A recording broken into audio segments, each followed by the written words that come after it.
Needs cleaning. Eats tapes. This is a Panasonic 4-head Hi-Fi VHS VCR from 2001.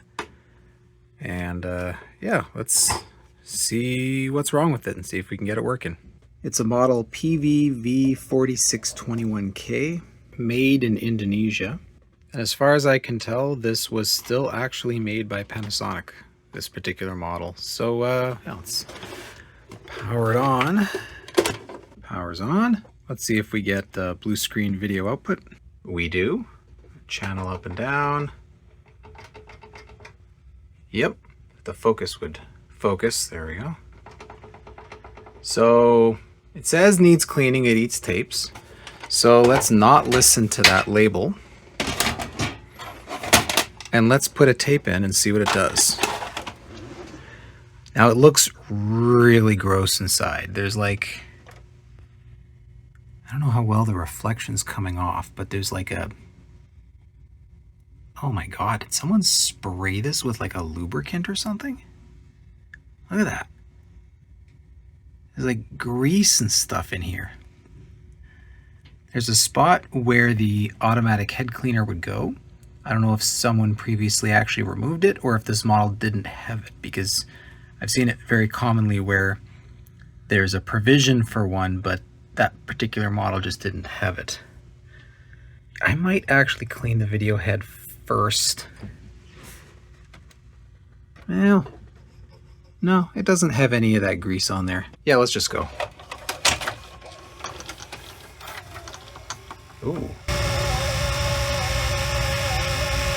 Sounds like a belt. Yeah, that's a belt. Oh.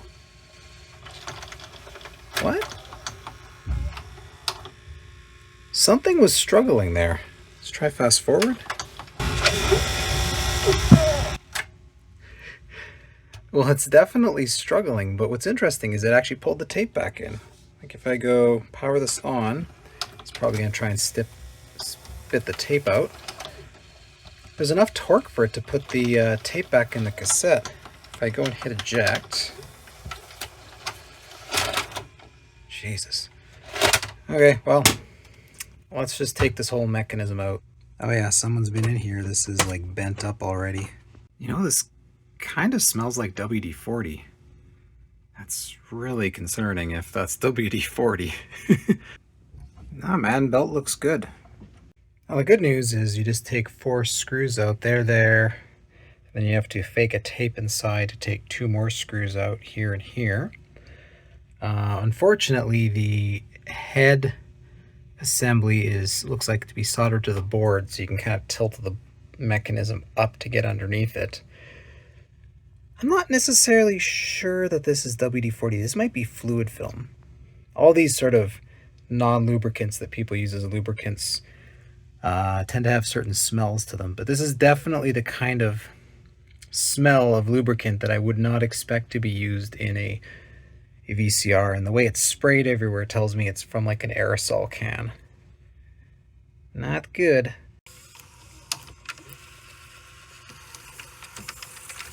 There's lots of torque on the rewind. If I hit rewind here, there's a good amount of torque.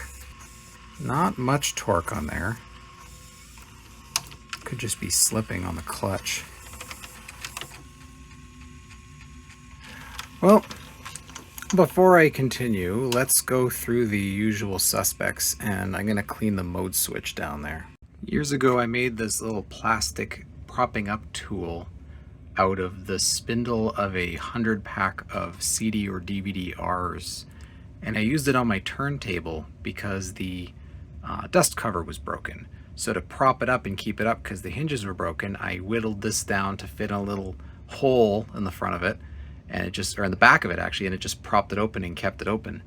And I've kept it since, and whenever I'm working on stuff like this, it just comes in super handy to say, you know, keep the mechanism out of the way. Yeah, here's the mode switch, so let's pop that open and give it a clean. Just a flat blade screwdriver to pop it out. It comes out, and pretty grimy. It was definitely dirty. This is from the contacts on this little spinny bit here. And then this is from the traces on the base of the switch. Also very nasty. To the point where before putting the fancy expensive deoxit on there, I just cleaned it with isopropyl alcohol because it was just filthy. And I'll just pop this back on. Give it a few spins. All right, it seems to be responding correctly now. So I just put my electrical tape back over the little light stock there. If I hit fast forward, goes into fast forward, stop, hit rewind, goes into rewind. They both seem reasonable amount of torque. And then play. And we've got our greasy little pinch roller. God, look at that. Everything is shiny. I think any tape I put in here to test play before doing a thorough cleaning will be absolutely destroyed. The last thing you want to get on a videotape is any sort of fluid. Whether it's a cleaner, even isopropyl alcohol, it'll cause things to stick. And anything greasy like this, your tape's, it's fucked. Like, forget about it. So I'm gonna go hog wild with some Q-tips, I think. Wow, that's the most amount of cleaning I've done in one of these machines in a very long time. Lots of Q-tips, paper towels, rubbing alcohol or isopropyl alcohol, getting in every little crevice to get rid of that greasy, nasty film, whatever was sprayed in there. And there's still a little bit of it. Like it's a forever chemical or whatever. Even look at, I don't even know if you can see it from this angle. See the sort of discoloration on the audio erase head, that little black head there? Yeah, I think that's from that chemical eating away at it. It's incredibly invasive. It's, yeah, do not, for the love of God, do not just randomly spray lubricants inside a VCR. So anyway, I've gotten to a stage where I think I'm okay popping a tape in.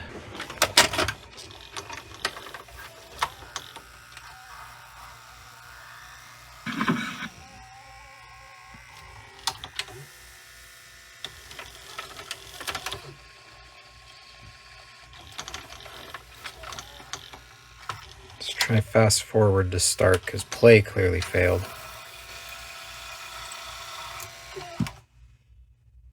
Why is it faulting out like that?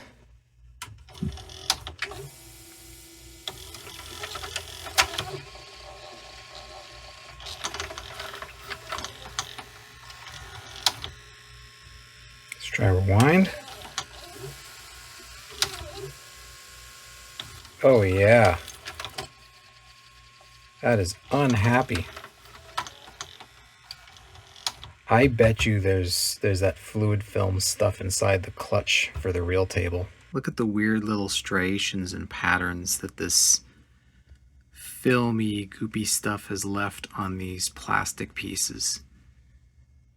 It's definitely probably bad for them.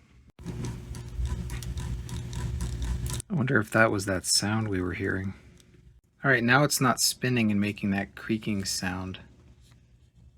It's actually locking and turning this clutch piece up here, which is what it should have been doing.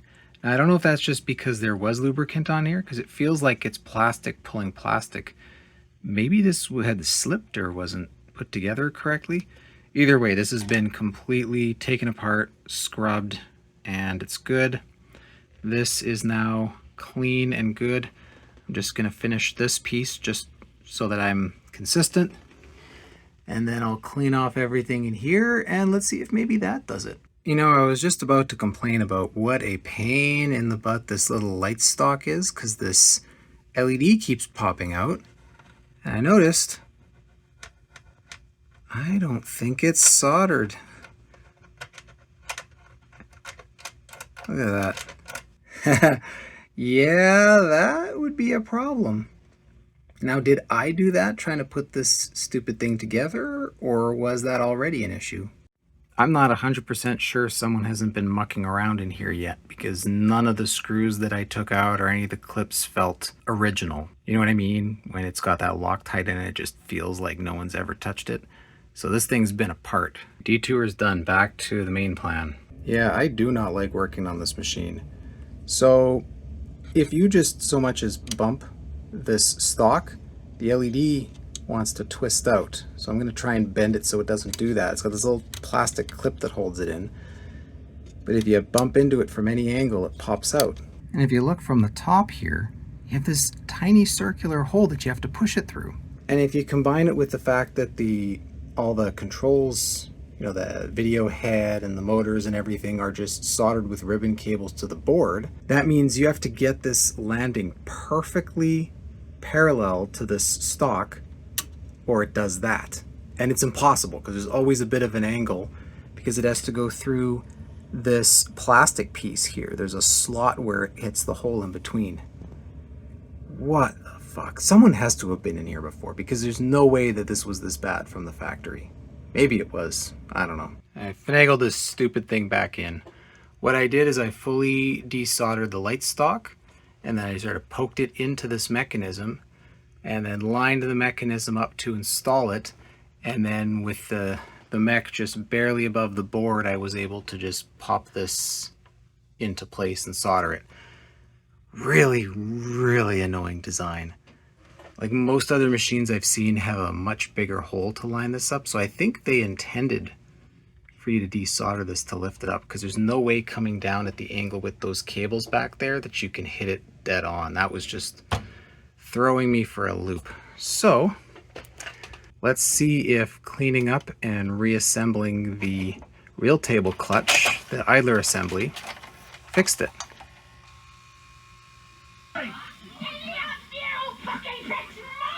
Oh yeah, classic. Probably not the best tape to use as a test tape here, but rewind scan, play again, stop, and then if I go and hit regular fast forward,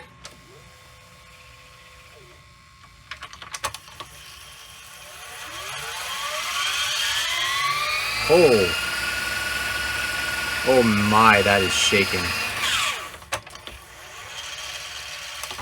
Very nice. Okay, let's do a rewind.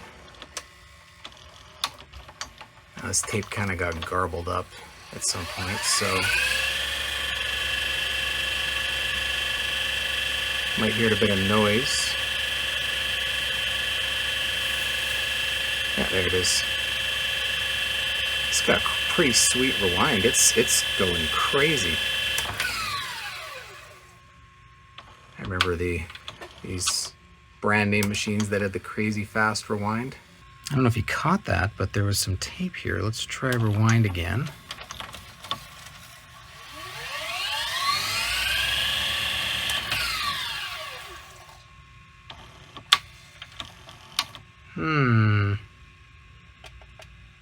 I think the brake on this isn't working quite right. Let's do a fast forward. Yeah, it unraveled quite a bit there. Let's do rewind.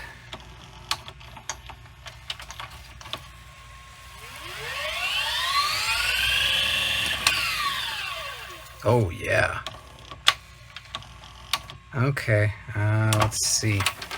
I did notice some gunk. I did notice some gunk on this belt pad here, because again, everything was sprayed with this film garbage. So I'm gonna grab some isopropyl alcohol and see if I can pull as much of it out of there as possible so that this grips. The pad is there. I think the problem is it's just soaked in what's basically a lubricant.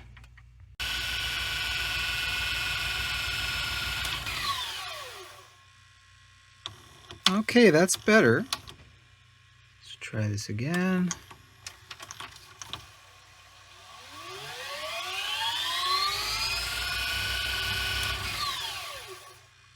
Yeah, okay. The brake's working now. That brake pad, that little felt pad in there, was gummed to all hell. It's covered in a black goop. No idea if that was just from years of like use or whatever. Took this little mechanism out and just soaked it in alcohol and cleaned off all the black crap from that pad. I wasn't really expecting it to completely fix it, but yeah, it appears to be working well now. So let's try an EP tape. The cleaning and cavity fighting power of toothpaste. The icy cool. Looks good to me.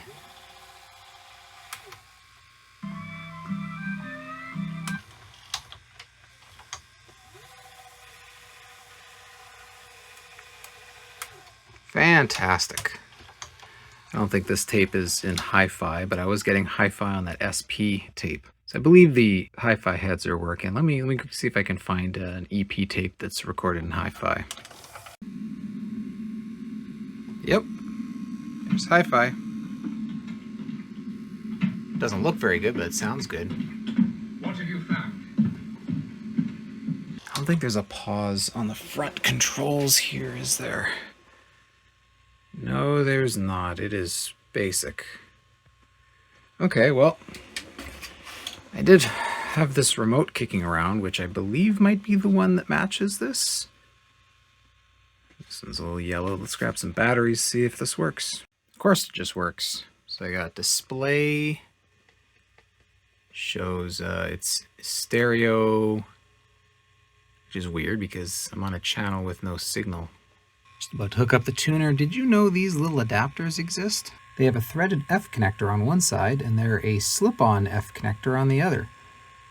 Perfect if you have a cable like this that's existing, you know, and you don't have a slip-on cable long enough to replace it, but you're constantly plugging and unplugging into machines. Super convenient. Oh, that's interesting. So whoever had, yeah, the guy picked this up from, lives outside the city. So, any Winnipeggers out there, remember channel 3, 6, 7, 9, 12, KNRR Fox from North Dakota, and 13 were the channels you got on Farmer Vision. But I have different channels, so where is the menu here? Action? It is action. VCR output channel, so that's set in the controls here. Set the antenna.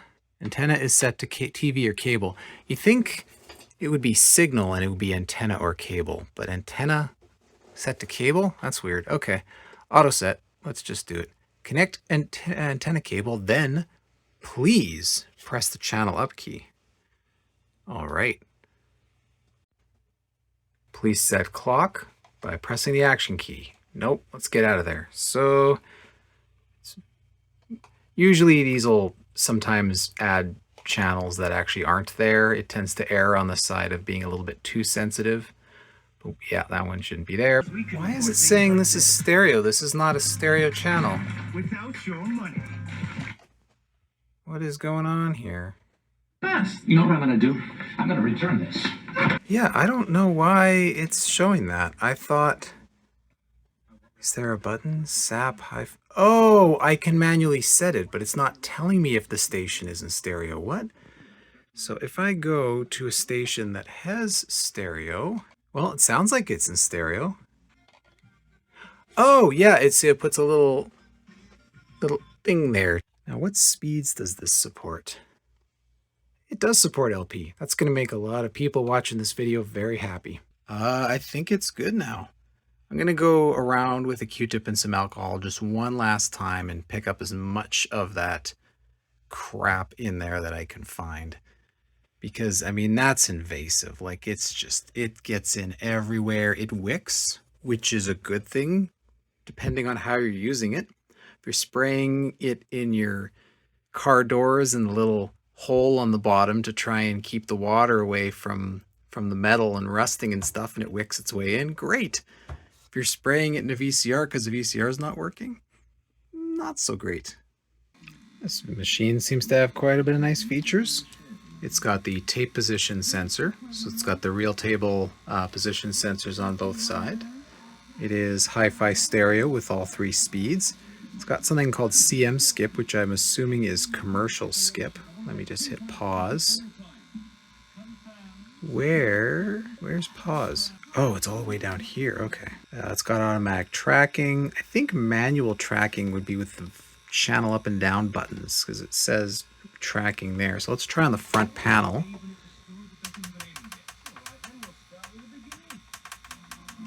Yep. Excellent. So this is the kind of machine you really don't need the remote for if you just want to play tapes. That's good. What else do we have? Add, delete, I'm assuming for channels. Does the light on this thing work? That is so dim. Ooh, does eject work? Oh, I can eject it from my Lazy Boy. So what do we got here? Timestamp, remote warning, auto shutdown, repeat play, set up commercial advance. I'm not sure what any of these features are. Weak signal display off, cable box setup, VCR plus channel setup, channel caption, very cool because it'll, back then they used to be able to, TV stations would show the channel information and sometimes even what was on the channel. I think VOS Life did a video on that recently, but yeah, I remember I had a TV and a VCR that would show that. So you could also manually set the caption of what the channel is on here. So this is definitely a newer VCR, but it was a newer VCR that was, I would say, fairly feature rich. So I think the last thing to do is to just do a test recording and playback on this, just to see how it does. I mean, it's going to be fine, but yeah, I don't know. Ooh, before I do that, let's get my LP movie out. So we can do an LP playback. Of course, it's a Panasonic. It'll be just fine, right?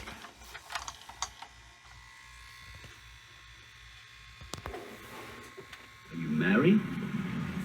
No. I'll do fast forward. Oh, God, that is like... That is possibly the best LP visual search that I think I've ever seen. Even on other Panasonics. That is fantastic. Oh, pause. Wow.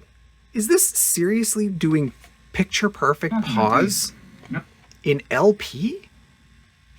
Good Lord. Okay, this is a first. Color me impressed. Let's do the test recordings now.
That's fine, I guess. Nothing to write home about, but the LP's pretty solid.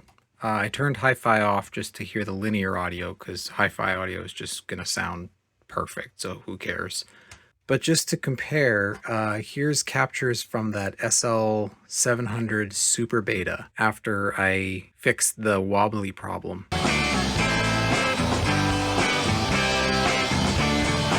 Right? Now here it is on beta 3 with super beta off. Still pretty impressive. So this is pretty soft, which is kind of how I remember Panasonic, always being a little on the soft side. That said, it's still a fine machine. I'm just going to continue cleaning it up a little bit and then watch a few movies on it. And if no other issues show up, I'll probably just put this up for sale. I really want to make sure that I get every bit of that fluid film stuff cleaned out of here first. Looks pretty good in here now. I think I did a pretty good job cleaning it up. Why do you suppose they use translucent plastic on the side there? It's weird, isn't it? There we go. It's all cleaned up beautifully, inside and out. Plays nicely, records fine. I mean, I'm not going to use it to record. I might even hold on to this for myself because I don't have a somewhat modern Panasonic in my arsenal. And also because despite all the cleaning and getting it up and running, I don't know how comfortable I feel with selling this machine to someone knowing what it was done to it, right? Like some of that fluid film or whatever could still seep out and cause problems in the future. I would really have to take the entire mechanism apart and basically clean off every single part with isopropyl alcohol. Or if I had like an ultrasonic cleaner, throw them all in there. So yeah, I think I'm gonna hold on to this one. And I guess the only thing left to do now is make a cheesy thumbnail. Perfect.